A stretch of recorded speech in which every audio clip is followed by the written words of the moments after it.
we're now about to watch MAKITA Twilight Zone. Tools and Stuff from New Zealand. He's got COVID, so he's the biggest MAKITA content YouTuber in the world. And number two MAKITA content YouTuber is me.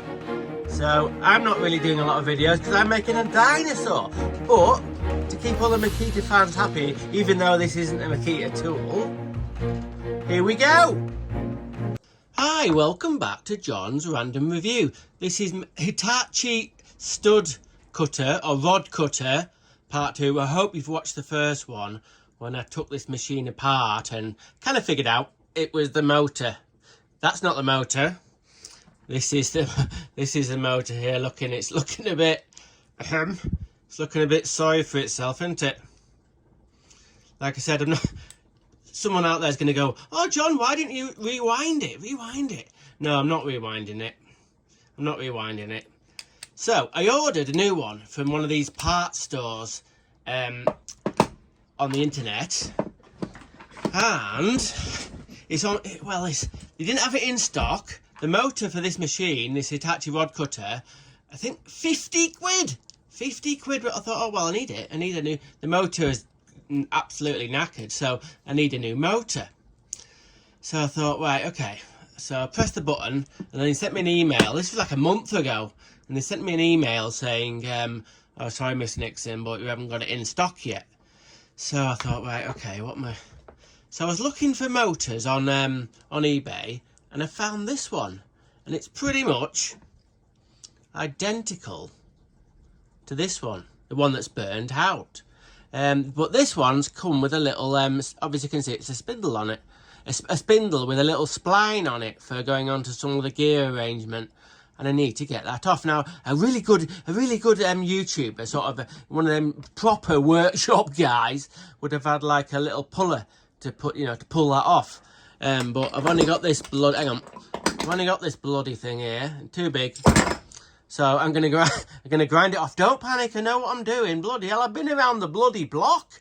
So don't panic, don't think I'm gonna cut the bloody spindle off. No, I'm gonna get that off, and I need to see. Let's see if that bit'll go on. I've got a sneaking suspicion this isn't gonna work, and the spindle is gonna be too small because that needs to be pressed onto there. If it'll focus. I need to get that one off and press that one onto there as long as it's a tight fit.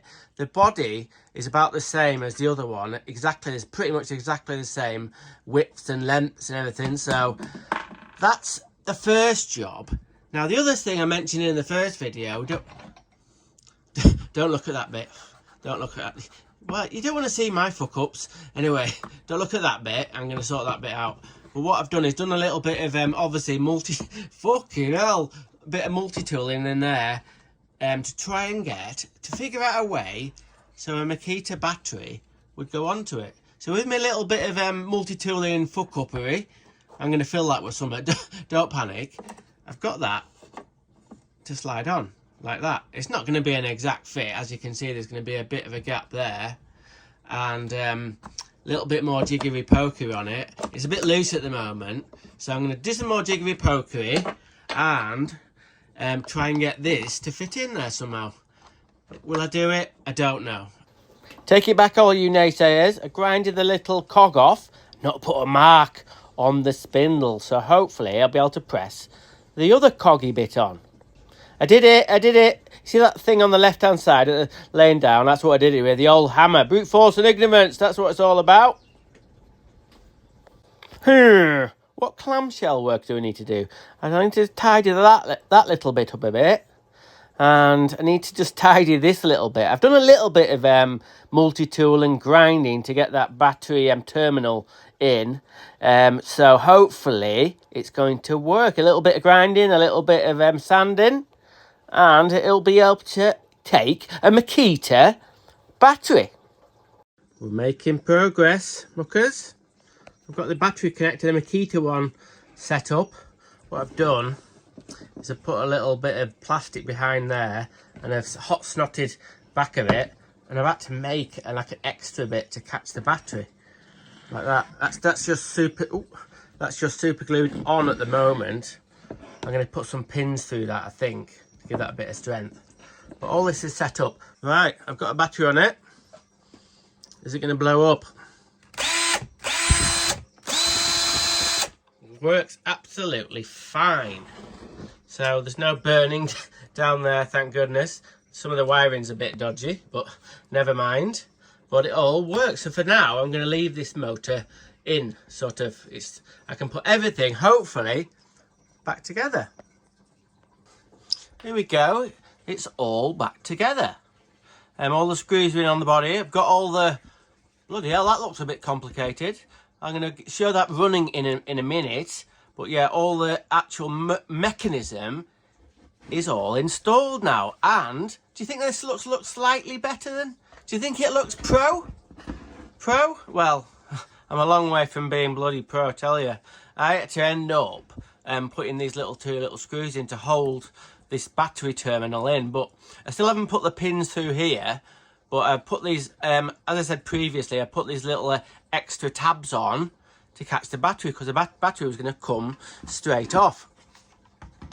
So the battery goes on. Like I said, it still looks a bit weird, but it all works. So we'll show you the mechanism on the inside.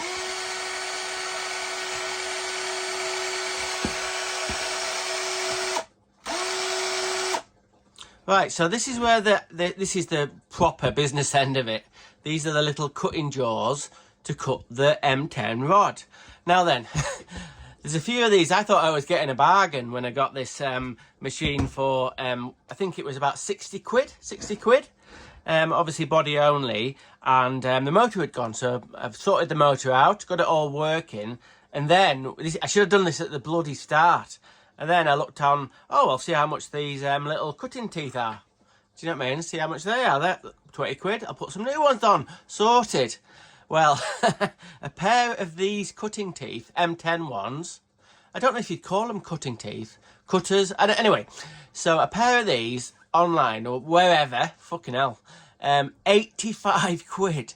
85 quid. No wonder there's loads of these on eBay, and you could pick loads of them up for between 50 and 100 quid. But when if this bit doesn't work right, if they're not, like I said, I've already showed you.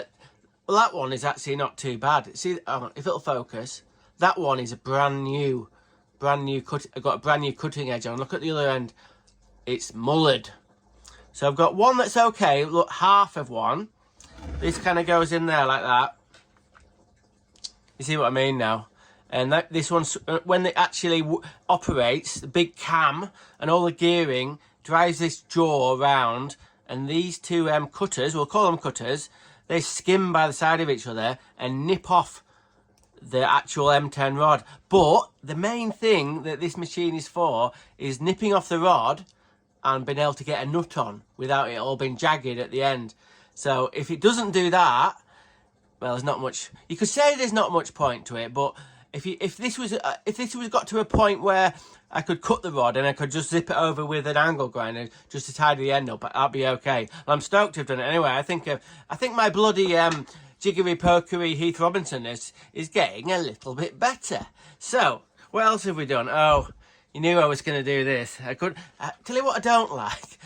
I quite like Hitachi tools. Are pretty good tools, but I don't like I don't like that green. Bloody hell, it's bloody awful. So the green had to go for a bit of teal, and the rattle can nearly just about ran out when I actually got to. So I'm going to spray it better than this. I know that you'll get people going, oh well, it's not quite the same colour as Makita. No, it isn't. No, it isn't. But I thought, well, that looks bloody hell. It looks like a Bobby Dazzler. Look at that.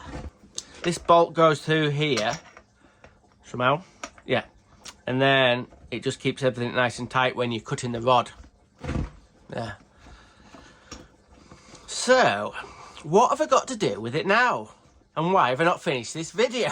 Anyway, I'm going to do another video after this because I'm waiting for a couple of little bits to come in.